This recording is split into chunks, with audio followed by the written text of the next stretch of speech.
सबको जय मसीह की। आज हम पढ़ेंगे मरकुस रचित सुसमाचार उसका 14वां अध्याय।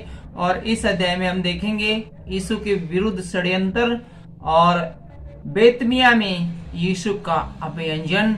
और साथ ही साथ हम देखेंगे आज के अध्याय में यहूदा का विश्वासघात और चेलों के साथ फसह का अंतिम भोज भी हम आज के अध्याय में देखेंगे। और इसके साथ ही साथ हम देखेंगे प्रभु भोज और पतरस के इनकार की भविष्यवाणी। और इसके साथ ही गतसमनी में प्रार्थना भी हम देखेंगे। और साथ साथ हम देखेंगे यीशु का धोखे से पकड़ाया जाना और महासभा के सामने यीशु। और इस अध्याय के अंत में हम देखेंगे पतरस का इनकार। साथ ही आज हम पढ़ रहे हैं मरकुस रचित सुसमाचार उसका 14वां अध्याय। आइए शुरू करते हैं पहली आयत से। और इसका शीर्षक है यीशु के विरुद्ध षड्यंत्र। 2 दिन के बाद फसह और अखमीरी रोटी का पर्व होने वाला था।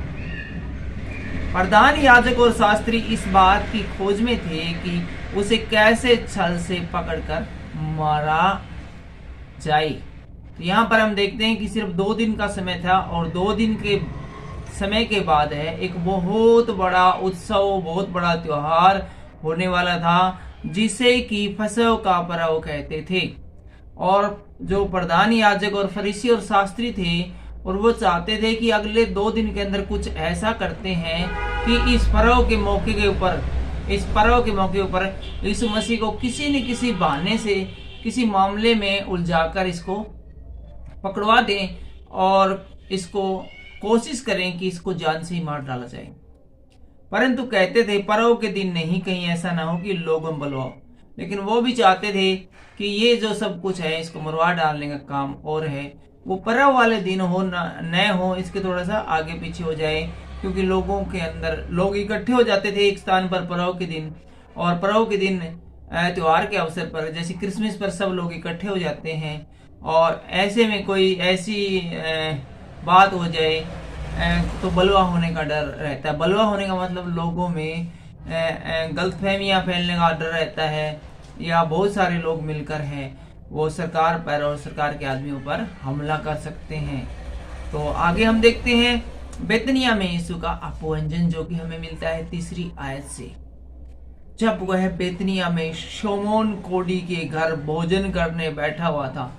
इसके बाद हम देखते हैं कि यीशु मसीह है वो शमौन कोढ़ी के घर में भोजन करने के लिए बैठा हुआ था। तो यीशु मसीह है वो एक ईश्वर के परमेश्वर के बेटे होते हुए और इस दुनिया के सबसे शक्तिशाली व्यक्ति होते हुए भी एक कोढ़ी के घर में खाना खाने के लिए बैठे थे। ये होता है बड़ापन। हम जब किसी छोटे से छोटे आदमी को जो वैल्यू देते हैं, उसको बड़ा मानते हैं, तब हमारा बड़ापन सामने आता है। मैंने कल ही फेसबुक के ऊपर लिखा था कि अमीर आदमी है, मैंने कल फेसबुक पे लिखा था कि गरीब आदमी सोचता है कि अमीर उसको कुछ नहीं समझते। गरीब आदमी सोचता है कि अमीर आदमी उसको कुछ नहीं समझते, जबकि अमीरों की नजर में गरीब है वो हीरे के समान है। चलिए आइए आगे देखते हैं। जब वह बेतनिया में शमौन कोढ़ी के घर में भोजन करने में बैठा था, तब एक स्त्री संगमरमर के पात्र में जटामासी का बहुल्य शुद्ध इत्र लेकर आई। तो यहाँ पर यीशु मसीह है वो एक शमौन नामक कोढ़ी के घर में खाना खाने के लिए बैठे थे। खाना खाना शुरू किया ही था कि एक स्त्री आई वहां पर और वो संगमरमर के पात्र में, संगमरमर का बना हुआ एक बर्तन था, एक बोतल थी, उसमें जटामासी है एक बहुत ही प्रीमियम जिसको कहते हैं क्वालिटी है, एक प्रीमियम क्वालिटी बोल सकते हैं। उसके अंदर एक ट्रेडमार्क बोल सकते हैं, जैसे कि एप्पल है वो बहुत ही प्रीमियम है। इसी प्रकार से जो जटामासी का जो उस समय जो इत्र होता था वो सबसे प्रीमियम और बहुमूल्य और बेशकीमती माना जाता था। पात्र में जटामासी का बहुमूल्य शुद्ध इत्र लेकर आई, बिल्कुल शुद्ध, बिल्कुल महंगा सेंट लेकर आई और पात्र तोड़कर इत्र को उसके सिर पर उंडेल लिया। उसने आई और अब बोतल का ढकना खोला और सारा का सारा जो सेंट वो यीशु मसीह के सिर के ऊपर डाल दिया। परंतु कोई कोई अपने मन में ऋषि आकर कहने लगा, उसके आसपास उसके चेले बैठे थे और बाकी लोग भी बैठे थे, तो उन्होंने इस अद्भुत घटना को देखकर कहने लगे, इस इत्र का क्यों सत्यानाश किया। सोचने लगे भाई ये लड़की, ये औरत पागल है क्या, इतना कीमती इत्र जो सबसे महंगा आता है वो पूरा का पूरे बोतले इस मसीह के सिर के ऊपर ही डाल दी, इतना महंगा और इस प्रकार से बर्बादी, क्योंकि यह इत्र तो 300 दिनार से अधिक मूल्य में बेच कर कंगालों को बांटा जा सकता था। तो मैं बोले भाई ये जो इत्र है वो इतना कीमती था कि इससे तो इसको बेचते तो करीब 30,000 रुपये मिल जाते, और इसके पास ज्यादा धन हो रखा है इस औरत के पास, तो वो 30,000 रुपये का बेच कर गरीबों में कंगालों में दान कर देती। यहाँ पर इसको बर्बाद करने की क्या जरूरत थी। और वे उसको झिड़कने लगे और उस औरत को कुछ कुछ कहने लगे और उसको एक प्रकार से जलील करने लगे। तो यीशु ने कहा, उसे छोड़ दो, उसे क्यों सताते हो। जब वो स्त्री को कुछ कुछ बोलने लगे तो यीशु मसीह बोला, अरे क्यों इसके पीछे पड़ गए दामे, क्यों दंग कर ला रहे हो, इसने दूर हटो इससे, उसने तो मेरे साथ भलाई की। वो बोले, तुम कमाल के आदमी, और मैं किन लोगों के बीच में रहता हूँ, नहीं तुम कैसे इंसान हो, ठीक है। इसने मेरे साथ भलाई की, अपना सबसे जो कीमती जो इत्र होता है वो मेरे ऊपर डाल दिया और तुम इसको डांट रहे हो। इसने मेरे ऊपर कोई खराब चीज थोड़ी डाली, कोई कीचड़ थोड़ा डाला है, कोई गंदा पानी थोड़ी डाला है, मुझे कोई बुरा भला थोड़ा कहा है। कितनी अच्छी औरत है, कितना महंगा जो इत्र था वो इसने पूरा पूरा मेरे ऊपर डाल दिया। इसने मेरे पास साथ भलाई की है, तो जिसने मेरे साथ भलाई की है उसे झिड़कने लग रहे हो। कमाल के बंदे हो तुम। कंगाल तुम्हारे साथ सदा रहते हैं और तुम जब चाहो तब उनसे भलाई कर सकते हो। इस मसीह बोला, क्यों तुम चिंता कर रहे हो, भाई कंगालों को 30,000 रुपए दिए जा सकते थे। कंगाल तो ये जब से दुनिया बनी उस टाइम से लेकर जब तक खत्म होगी उस टाइम तक सदा ही तुम्हारे साथ थे और सदा ही तुम्हारे साथ रहेंगे। तुमने जो ज्यादा जो दानवीर बनना है तो बाद में दे दियो, भाई कंगाला दे दियो, कंगाला न रुपये देने देता रहे, हमने कौन रोका है, ठीक है। कंगाल तुम्हारे साथ सदा रहेंगे पर मैं तुम्हारे साथ सदा नहीं रहूंगा। बोले, कंगाल तो सदा तो तुम्हारे साथ रहते आए हैं, तुम सोचते हैं ना कंगालों को देने से, तुम दे दियो, इसने नहीं दिया तो कोई बात नहीं, ठीक है, लेकिन मैं तुम्हारे साथ सदा नहीं रहूंगा। जो कुछ वह कह कर सकी उसने किया। यीशु मसीह बोले, इस औरत ने जो कुछ ये कर सकती थी इसने कर दिया। उसने मेरे गाड़ी जाने की तैयारी में पहले से मेरी देह पर इत्र मला है। यीशु मसीह बोले, जो मेरे गाड़ी जाने की तैयारी है ना उसके लिए इसने ये इत्र मला है। उस समय क्या पड़ता थी कि किसी व्यक्ति को गाड़ते थे और दफनाते थे तो उससे पहले उसको उसकी जो देह होती है उसके ऊपर इत्र मला जाता था। पुराने समय की बात कर रहा हूँ जिसमें यीशु मसीह दुनिया में थे उस समय।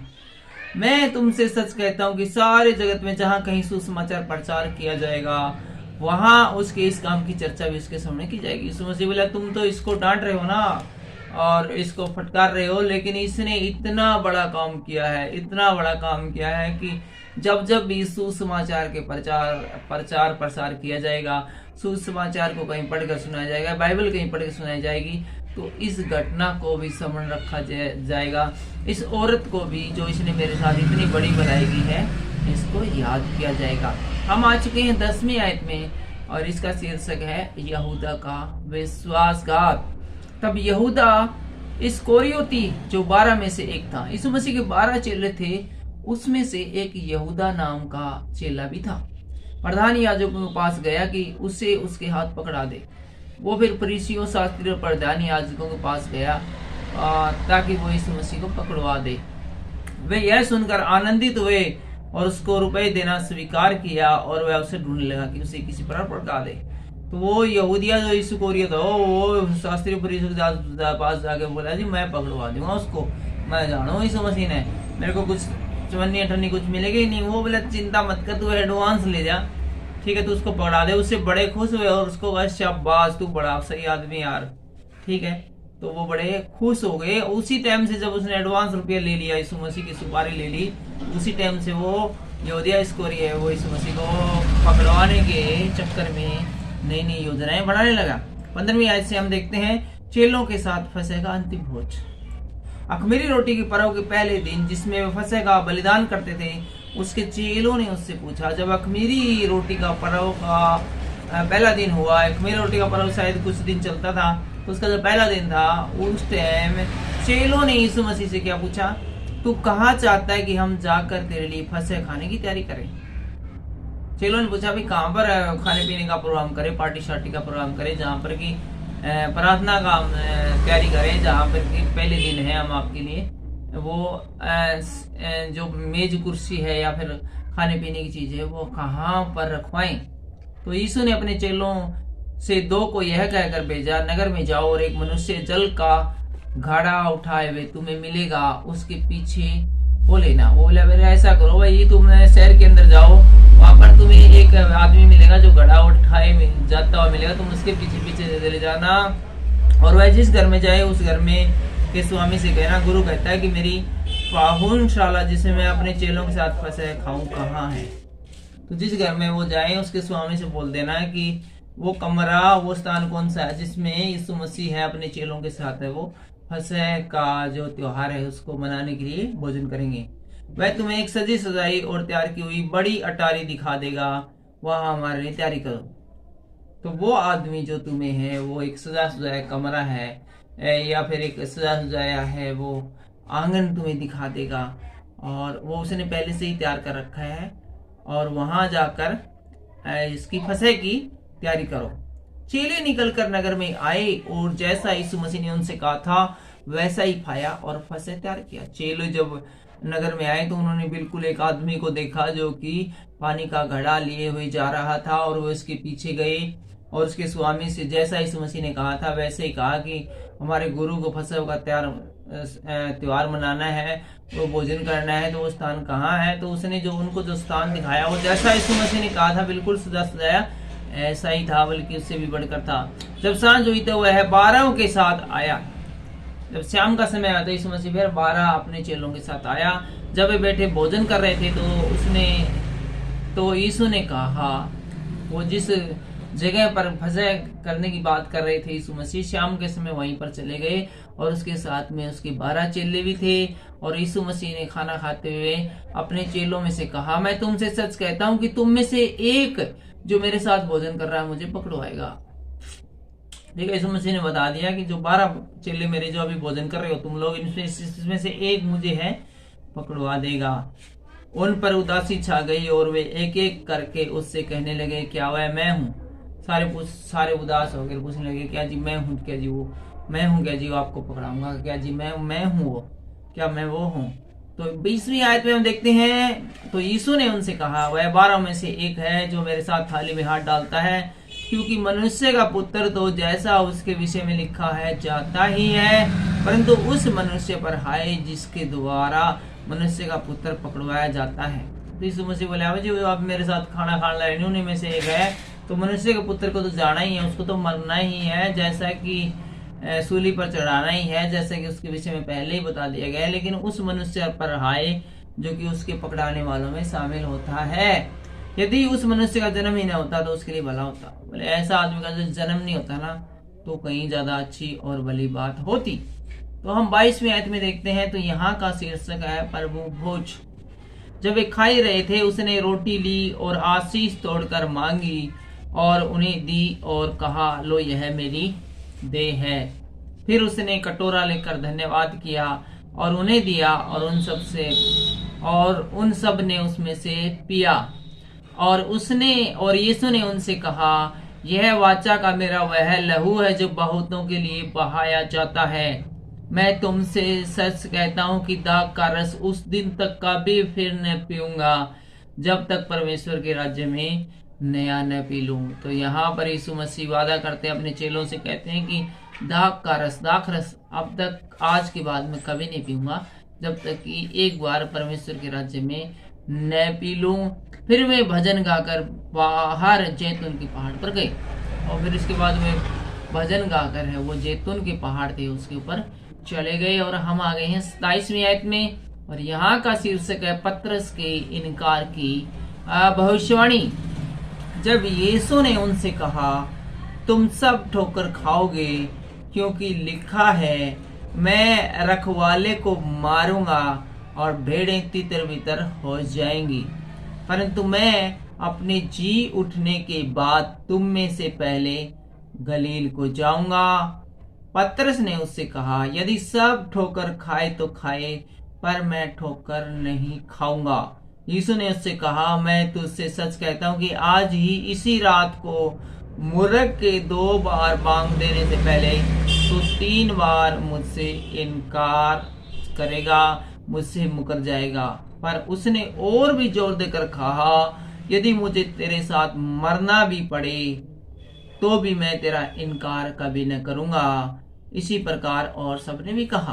तो यहाँ पर चेले अपने आप को बता रहे थे कि जी हम आपको धोखा नहीं देंगे, हम आपको धोखा नहीं देंगे। तो ऐसे ही पतरस ने कहा, जी मैं तो बिल्कुल किसी भी हालत में आपको धोखा नहीं दूंगी, आपके साथ मरना पड़ेगा तो भी मर जाऊंगा। तो यीशु मसीह बोला, रहने दे, आज तू मेरा कम से कम 2 दिन बार इनकार कर देगा, और जब तक तू मेरा इनकार नहीं करेगा नहीं, इधर तक मुर्गा वांग नहीं देगा। ठीक है। तो यहाँ पर हम देख रहे हैं कि कोई भी जो परमेश्वर के सामने टिक नहीं सकता है। हम हैं एक सांसारिक मनुष्य हैं और हम शरीर के बस में हैं, और शरीर हमारा है वो परमेश्वर के पीछे चलने से हमें कई बार रोक देता है। हम आ गए हैं 32वीं आयत में, और यहाँ पर हम देखते हैं गतसमनी में प्रार्थना। फिर वे गतसमनी नामक एक जगह में आए और यीशु ने अपने चेलों से कहा, यहाँ बैठे रहो जब तक मैं प्रार्थना करूं। और वह पतरस और याकूब और यूहन्ना को अपने साथ ले गया और बहुत ही अधीर और व्याकुल होने लगा। तो अपने चेलों को उसने कहा कि तुम यहाँ थोड़ी देर बैठो, मैं थोड़ी देर के लिए प्रार्थना करके आता हूँ। और अपने 3 चेलों को अपने साथ प्रार्थना करने के लिए ले गया, और इनके नाम है पतरस, याकूब और यूहन्ना। सिर्फ 3 को अपने साथ ले गया और उनसे कहा, मेरा मन बहुत उदास है, यहाँ तक कि मैं मरने पर हूँ। तुम यहाँ ठहरो और जागते रहो। तो यीशु मसीह बोला, मैं बहुत उदास हूँ, बहुत ज्यादा उदास हूँ, यहाँ तक कि उदासी ऐसी है कि मैं मरने पर हूँ। तुम थोड़ी देर यहाँ बैठे रहो, तब तक मैं प्रार्थना कर लेता हूँ। फिर वह थोड़ा आगे बढ़ा और भूमि पर गिरकर प्रार्थना करने लगा कि यदि हो सके तो यह घड़ी मुझ पर से टल जाए। ऐसा कहकर यीशु मसीह भूमि पर गिर पड़ा उनसे थोड़ी दूर जाकर, और परमेश्वर से प्रार्थना कर कर कहने लगा कि हो सके तो मुझसे ये घड़ी टल जाए। और इसके साथ ये भी कहा, हे अब्बा, हे पिता, तुझसे सब कुछ हो सकता है, इस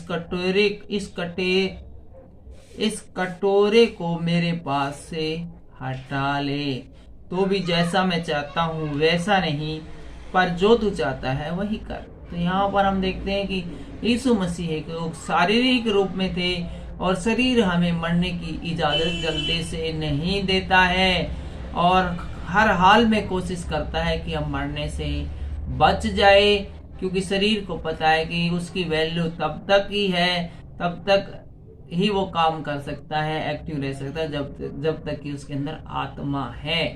तो इसी शारीरिक रूप में होने के कारण यीशु मसीह ने कहा था कि हो सके तो ये प्याला टल जाए, और तेरे लिए कुछ भी असंभव नहीं। परमेश्वर तो चाहे तो टाल सकता है, लेकिन ये बात मैं सिर्फ इसलिए बोल रहा हूँ क्योंकि मैं इस समय शारीरिक हूँ।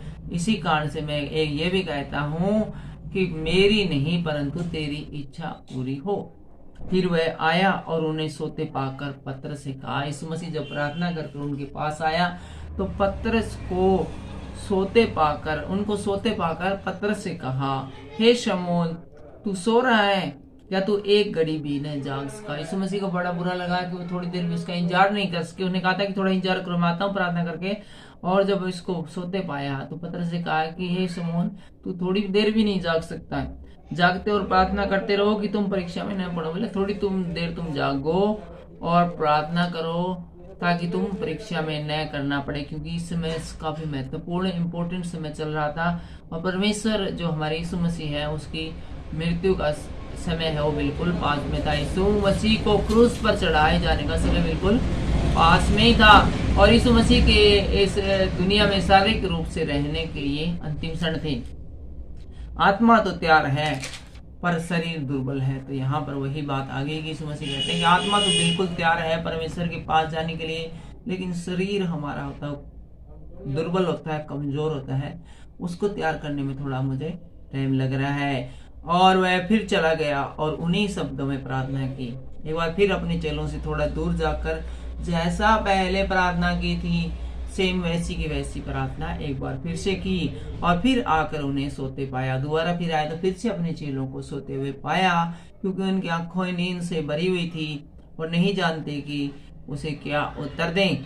फिर तीसरी बार आकर उनसे कहा, अब सोते रहो और विश्वास करो, बस घड़ियां पहुंची। दोबारा फिर से यीशु मसीह को प्रार्थना करने जाते हैं और तीसरी बार भी जब वापस आते हैं तो एक बार फिर से चेलों को सोते हुए पाया। तो अपने चेलों से कहा कि अब सोते रहो और विश्राम करो, बस घड़ी है वो आ पहुंची है, यानी अब मेरे जाने का समय है वो आ गया है। देखो मनुष्य का पुत्र पापियों के हाथ पकड़वाया जाता है, उठो चले, देखो मेरा पकड़वाने वाला निकट आ गया है। और हम आ गए हैं 43वें आयत में और इसका शीर्षक है यीशु का धोखे से पकड़ाया जाना। वह यह कह रहा था कि दाऊद जो 12 में से एक था अपने साथ प्रधान याजकों और शास्त्रियों पुरनियों की ओर से एक बड़ी भीड़ लेकर तुरंत आ पहुंचा जो तलवारें और लाठियां लिए हुए थी। ठीक है, यहाँ पर हम देखते हैं कि वह यह कह रहा था कि यहूदा जो 12 में से एक था, 12 चेले थे यीशु मसीह के, इनमें से एक यहूदा भी था।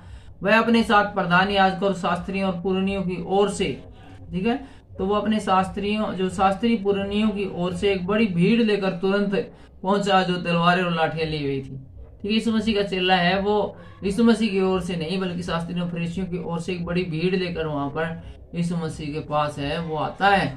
और उसके पकड़वाने वाले ने उन्हें यह पता दिया था कि जिसको मैं चूमूं वही है, उसे पकड़ कर यतन से ले जाना। ठीक है, उन सबको पकड़वा, उन्हें उस बड़ी भीड़ को और सैनिकों को और शास्त्रियों के फरीस का प्रधान बन के इस समय वो जो सिमोन है यहूदा है वो आया था और उन्होंने कहा था कि मैं प्रधान तो हूँ तुम्हारा, मैं पकड़वाने आया हूँ, लेकिन मैं यीशु मसीह के पास जाऊंगा तो एक यहाँ तुम्हारा प्रधान बन के नहीं जाऊंगा बल्कि उसका चेला ही बन के जाऊंगा। और जिसको मैं चूमूं, अर्थात मैं यीशु मसीह को चूमूंगा नहीं तो समझ जाना है कि यही है वो जिसको कि पकड़ना है और वही यीशु मसीह है। जिसको मैं चूम लो उसको तुरंत पकड़ लेना। वह आया और तुरंत उसके पास जाकर कहा, हे रब्बी, और उसको बहुत चूमा। यीशु मसीह के पास वो यहूदा आया और उसका हे रब्बी अर्थात हे गुरुजी, और उसको बहुत ही चूमा, बहुत प्यार किया।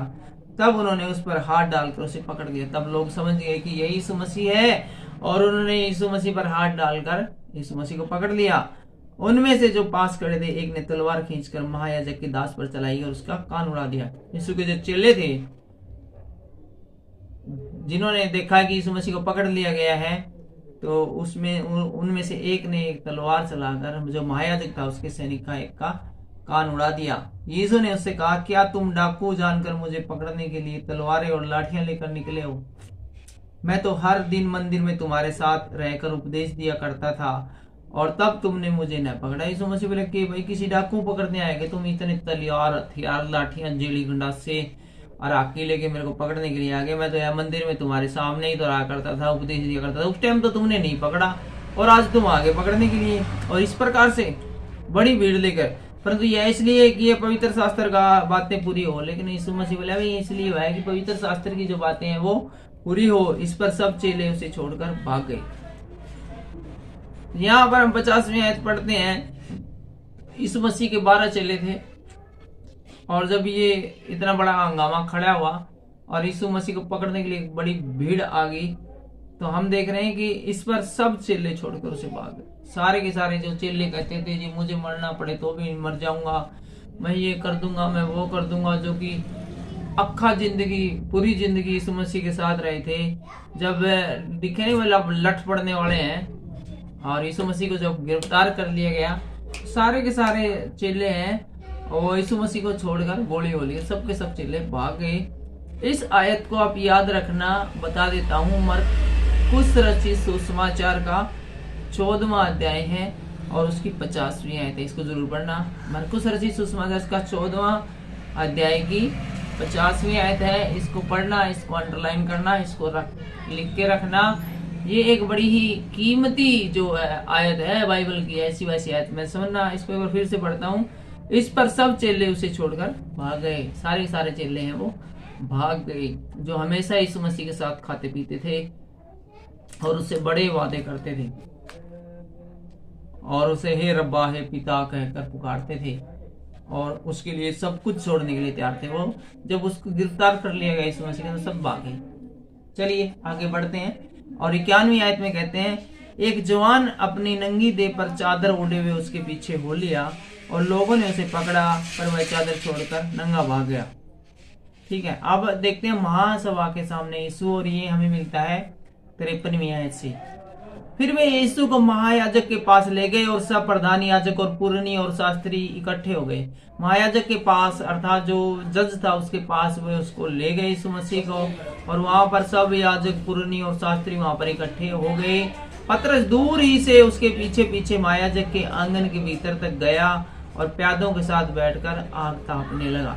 पतरस भी है भाई, वो इनके यीशु मसीह के पीछे पीछे आया चुपके से और आग तापने लगा। ठंड बहुत थी शायद उस समय। प्रधान याजक और सारी महासभा यीशु को मार डालने के लिए उसके विरोध में गवाही की खोज में थे, पर नहीं मिली।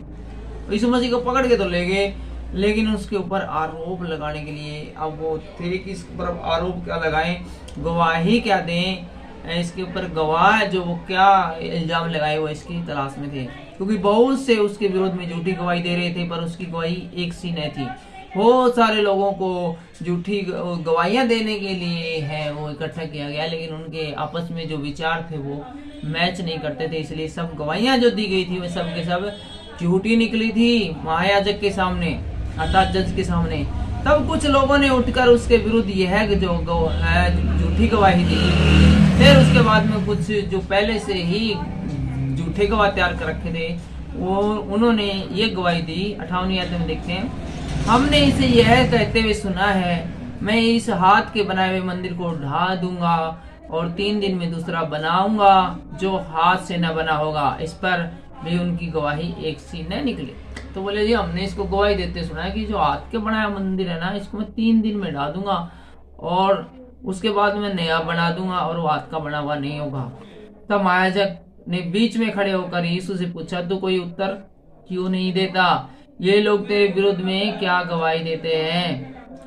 तो महायाजक बोला, भाई कितने सारे लोगों ने गवाहियां दी हैं तेरे खिलाफ, बोले तो कोई उत्तर क्यों नहीं देता, कुछ बोल ले। परंतु वह मौन साधे रहा और कुछ उत्तर न दिया। लेकिन यीशु मसीह है वो बिल्कुल मौन रहे और कुछ भी उत्तर नहीं दिया। महायाजक ने उससे फिर पूछा, यीशु मसीह से फिर पूछा, क्या तू उस परम धन्य का पुत्र मसीह है? महायाजक बोला, क्या तू उस परम धन्य का पुत्र मसीह है? यीशु ने उससे कहा, मैं हूँ। यहाँ यीशु मसीह कहता है मैं हूँ, और तुम मनुष्य के पुत्र को सर्वशक्तिमान की दाहिनी ओर बैठे और आकाश के बादलों के साथ आता हुआ देखोगे। तब महायाजक ने अपने वस्त्र फाड़ कर कहा, अब हमें गवाहों की ओर क्या जरूरत है? तुमने यह निंदा सुनी, तुम्हारी क्या राय है? उन सब ने कहा कि यह वध के योग्य है। तब कोई तो उस पर थूकने और कोई उसका मुंह ढांकने और कोई उसे घूसे मारने लगा और उसे कहने लगे, भविष्यवाणी कर, और प्यादों ने उसे पकड़कर थप्पड़ मारे। और अंत में इस पाठ के अंत में हम देखते हैं पतरस का इनकार। जल्दी से पढ़कर खत्म करते हैं, वीडियो ऑलरेडी काफी लंबा हो चुका है। 66वीं आयत में हम देखते हैं पतरस का इनकार। जब पतरस नीचे आंगन में था तो महायाजक की दासियों में से एक वहां आई और पतरस को आग तापते देखकर उसे टकटकी लगाकर देखा और कहने लगी, तू भी तो उस नासरी यीशु के साथ था। जब पतरस आग ताप रहा था चुपके से बैठा हुआ, तो वहां पर एक लेडी ने उसको गौर से देखकर कहा भी तू भी तो उनमें से एक था। उसके 12 चेले थे, उनमें से एक ही था। वह मुकर गया और कहा, मैं नहीं जानता और नहीं समझता हूँ कि तू क्या कह रही है। ना मैं नहीं था। भाई तू क्या कह रही है? मेरे को तो पता ही नहीं है, मैं कहाँ था 12 में से। फिर वह बाहर देवड़ी में गया और मुर्ग ने बांध दी। फिर वह बाहर गया और देवड़ी में गया और मुर्ग ने बांध दी। वह दासी उसे देखकर उसे जो पास खड़े थे फिर कहने लगी, यह उसमें से एक ही है। एक बांग दे दी मुर्ग ने। उसके बाद वो वहां से उठकर दूसरी जगह आग तापने लगा। वहां पर एक और लेडी थी, उसने कहा कि नहीं ये भी उनमें से एक था, उसके 12 चेलों में से। परंतु वह फिर मुकर गया। एक बार फिर से पतरस से मुकर गया। थोड़ी देर बाद उन्होंने जो पास खड़े थे फिर पतरस से कहा, निश्चय तू उनमें से एक है, क्योंकि तू गलीली भी है। तब वह धिक्कारने लगा और शपथ खाने लगा, मैं उस मनुष्य को जिसकी तुम चर्चा करते हो नहीं जानता। बोले अरे क्यों मेरे पीछे पड़े हो, मैं उसको जानता है कौन है वो, मैं कौन है, उसका चला चाला कुछ भी। तब दूसरी बार मूर्ख ने बांग दी। पतरस को यह बात जो यीशु मसीह ने उससे कही थी समझ आई। मूर्ख के 2 बार बांग देने से पहले तू 3 बार मेरा इनकार करेगा। और वह इस बात को सोचकर रोने लगा। आज के इस वीडियो में बस इतना ही, और अगले वीडियो में हम देखेंगे 15वें अध्याय में, अगले वीडियो में पतरस के सामने यीशु और मृत्यु दंड की आज्ञा और सैनिकों द्वारा यीशु का अपमान और यीशु का क्रूस पर चढ़ाया जाना भी हम अगले वीडियो में ही देख लेंगे, और यीशु का प्राण त्यागना भी देख लेंगे, और यीशु का गड़ा जाना भी देखेंगे। फिलहाल के सिर्फ इतना ही। साथ देने के लिए धन्यवाद। Thank you. जय मसीह।